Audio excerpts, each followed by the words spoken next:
The Holocene has ended. What we do now and in the next few years will profoundly affect the next few thousand years. The only conditions modern humans have ever known so far are changing, and changing fast. Nothing stays the same on this planet.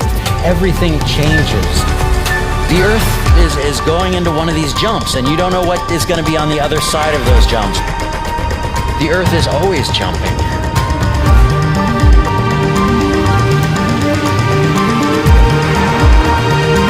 Things move on this planet. Things are not still. Everything is turning.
As it begins to run out of fuel, the sun won't simply fade away to nothing.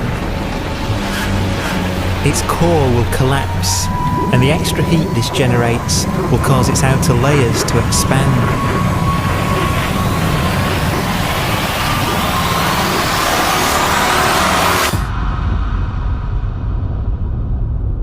The sun is now dead. Its remains slowly cooling in the freezing temperatures of deep space.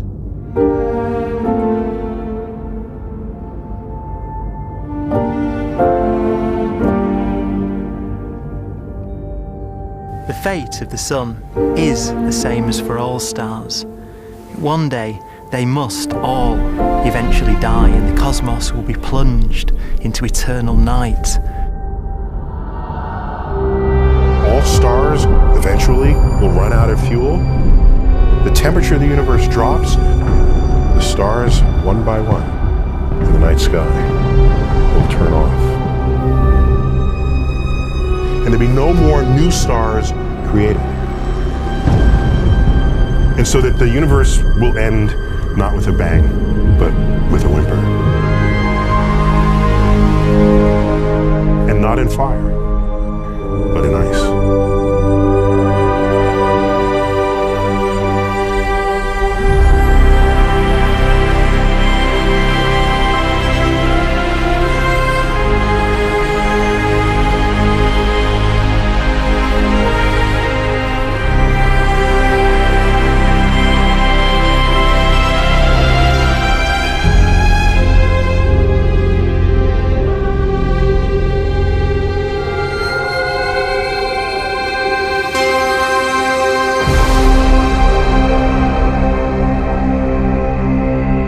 With no fuel left to burn, a white dwarf's faint glow comes from the last residual heat from its extinguished furnace.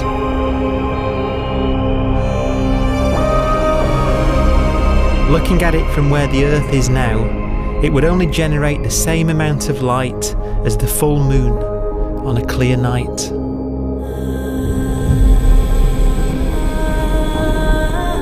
The faint glow of white dwarfs will provide the only illumination in a dark and empty void littered with dead stars and black holes.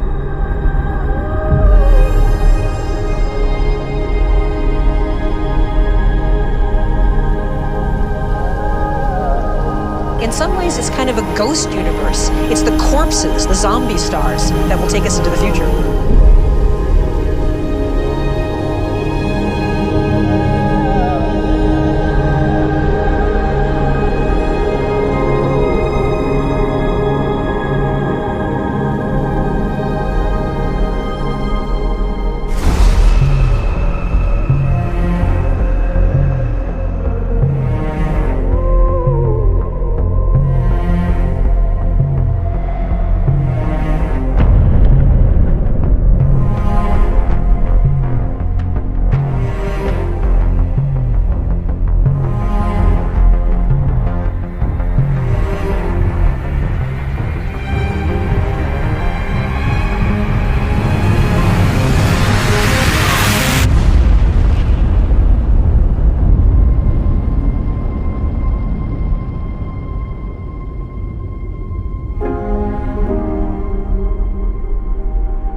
A black dwarf will be the final fate of those last stars. White dwarfs that have become so cold that they barely emit any more heat or light. Black dwarfs are dark, dense, decaying balls of degenerate matter, little more than the ashes of stars. Their constituent atoms are so severely crushed that black dwarfs are 1,000,000 times denser than our sun.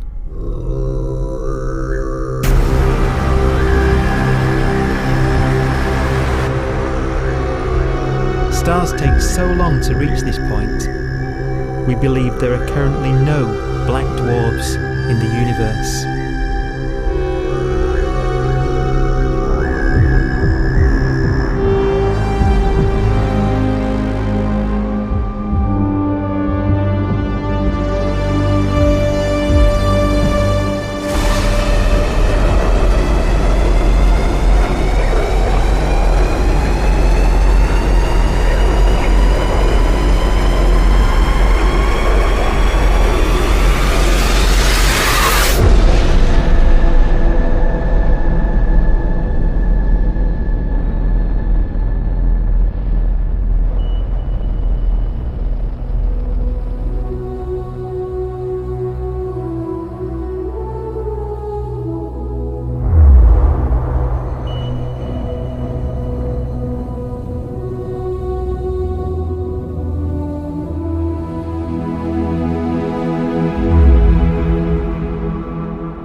We have a pace of life that's based on really the energy available to us now. You could imagine living conscious systems which have a very different pace and therefore can extend out at least a lot farther than you'd imagine otherwise. You could have a living system where if it had a thought every 10 trillion years, that would seem normal.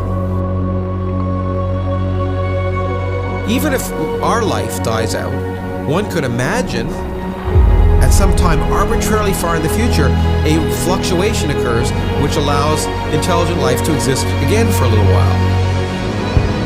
So you might have islands in time of intelligence.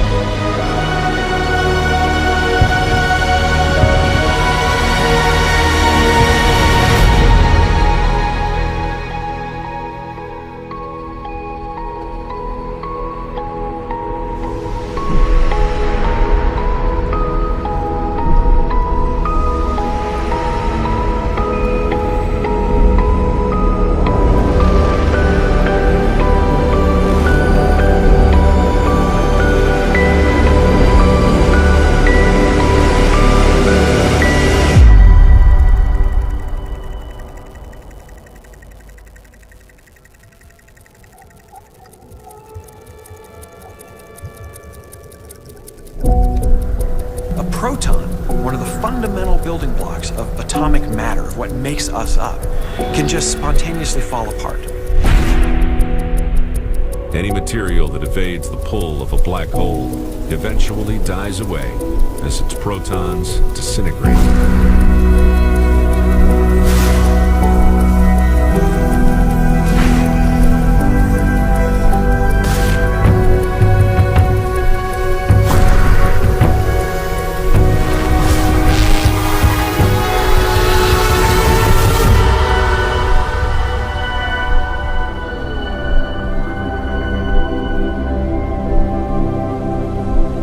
The matter inside black dwarfs, the last matter in the universe, will eventually evaporate away and be carried off into the void as radiation, leaving absolutely nothing behind.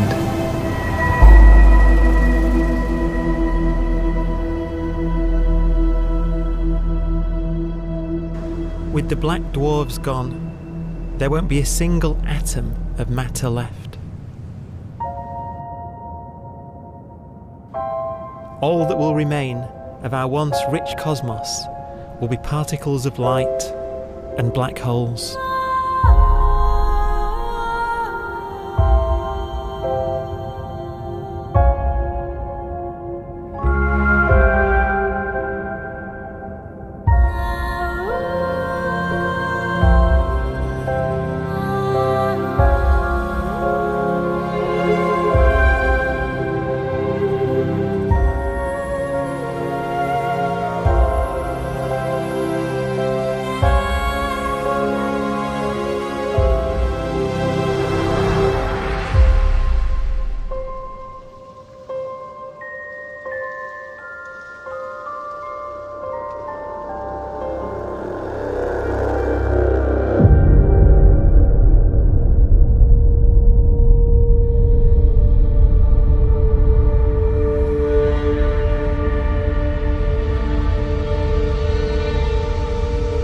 The arrow of time creates a bright window in the universe's adolescence, during which life is possible. But it's a window that doesn't stay open for long. As a fraction of the lifespan of the universe, as measured from its beginning to the evaporation of the last black hole, life, as we know it, is only possible for 1,000th of a billion billion billionth billion billion billionth billion billion billionth of a percent.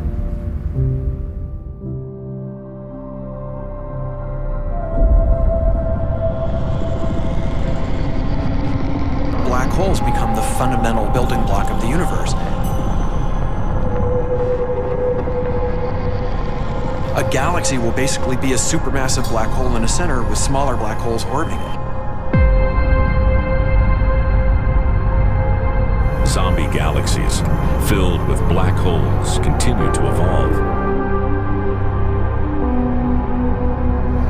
They'll lead each other and they'll get bigger, and maybe they'll fall into the supermassive black hole and it'll get bigger. The universe will still be an exciting, dynamic place. It's just that the timescales you're talking about are now trillions of years instead of thousands or millions of years.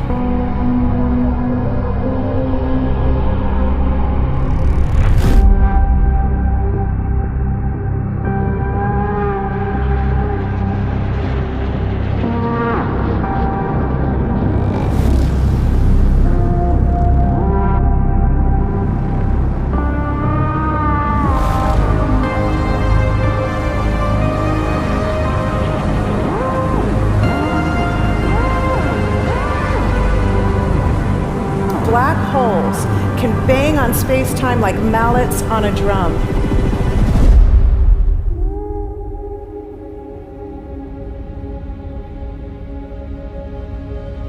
And they have a very characteristic song.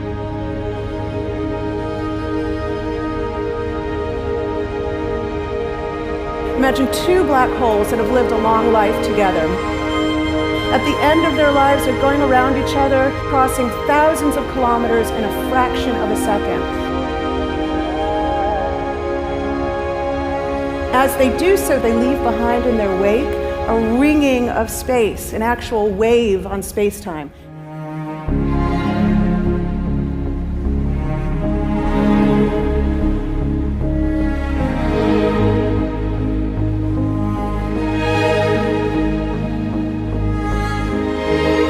Space squeezes and stretches as it emanates out from these black holes banging on the universe.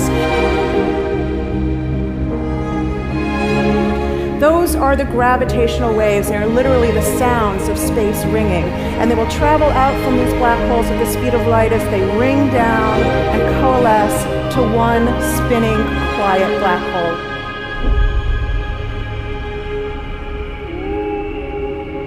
If you were standing near enough, your ear would resonate with the squeezing and stretching of space. You would literally hear the sound.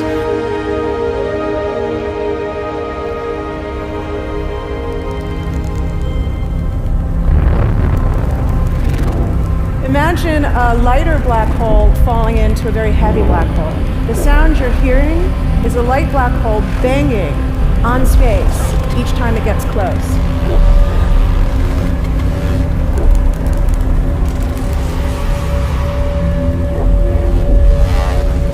As it falls in, it gets faster and it gets louder.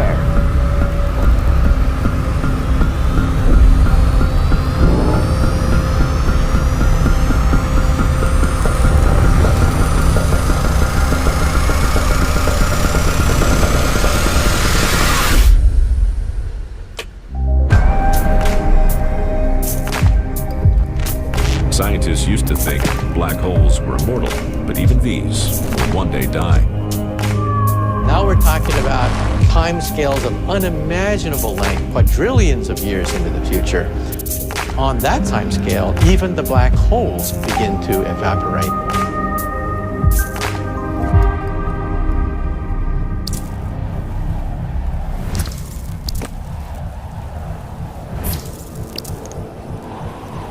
According to quantum mechanics, space is filled with virtual particles, antiparticles, that are constantly materializing in pairs, separating, coming together again, and annihilating each other.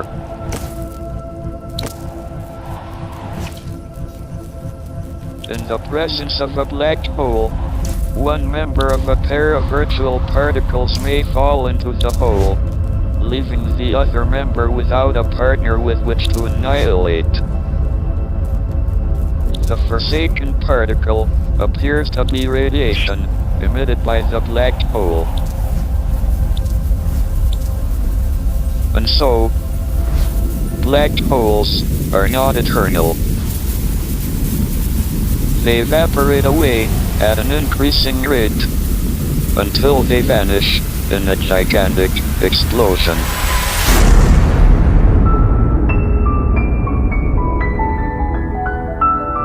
Quantum mechanics has allowed particles and radiation to escape from the ultimate prison, a black hole.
Philosophers and poets have asked the question, will the world end in fire or ice? We can now give an answer. The latest evidence shows that the universe is not slowing down, but it's speeding up out of control. And the universe, we think, will die in ice. Trillions upon trillions of years from now. Empty space itself has energy. In every little cubic centimeter of space, whether or not there's stuff whether or not there's particles, matter, radiation, or whatever, there is still energy even in the space itself. And this energy, according to Einstein, exerts a push on the universe. What is the weird stuff that's accelerating the universe? We call it dark energy. And this stuff is the dominant stuff of the universe. Almost 3/4 of the matter-energy content of the universe is this dark energy. And we don't know what it is. Dark energy, unlike matter or radiation, does not dilute away as the universe expands. This has crucial implications for what the universe is going to do in the future. So what will be the future of the universe? Well, if the dark energy remains dominant and repulsive, the universe will expand forever.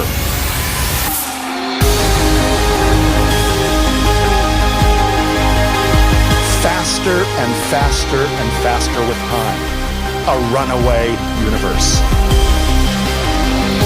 70% of the energy of the universe resides in empty space, and we don't understand why. But we do know what will happen. If that energy continues to be there, the universe will become cold and dark and empty. That's the future as it might be. We don't know because we don't yet understand the nature of dark energy. Until we do, we won't know the future. We won't even understand our own origins. And that's why we want to know and study this subject.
Forecast does seem to be for an ever colder, ever emptier universe.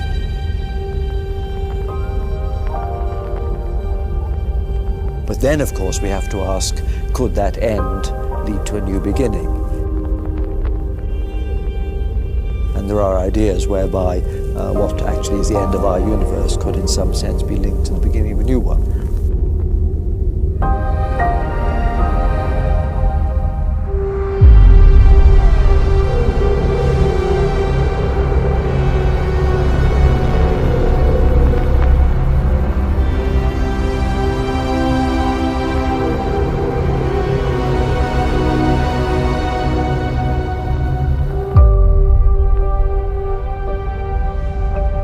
We've worked out the mathematics, the equations. They seem to say that if you have an atom smasher that can concentrate tremendous amounts of energy at a single point, you can perhaps open up a gateway, a baby universe.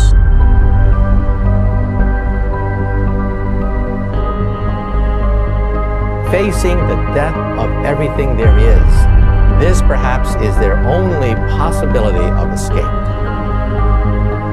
And this also raises a very intriguing possibility, sheer speculation of course, that perhaps any universe that has intelligent life in it will create baby universes, will create lifeboats, and proliferate child universes.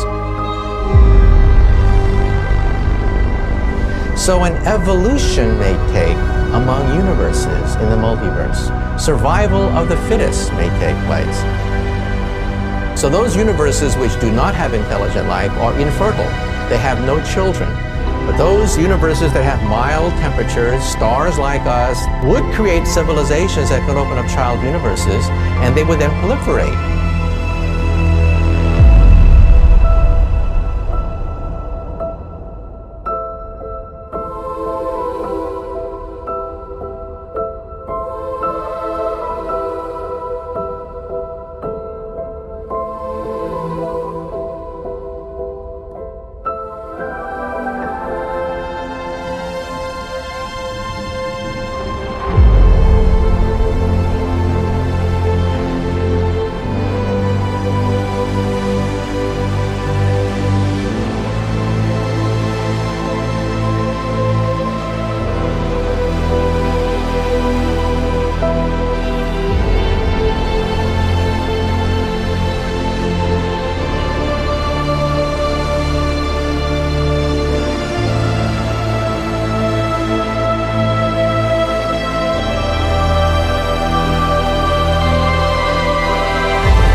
After an unimaginable length of time, even the black holes will have evaporated and the universe will be nothing but a sea of photons gradually tending towards the same temperature as the expansion of the universe cools them towards absolute zero.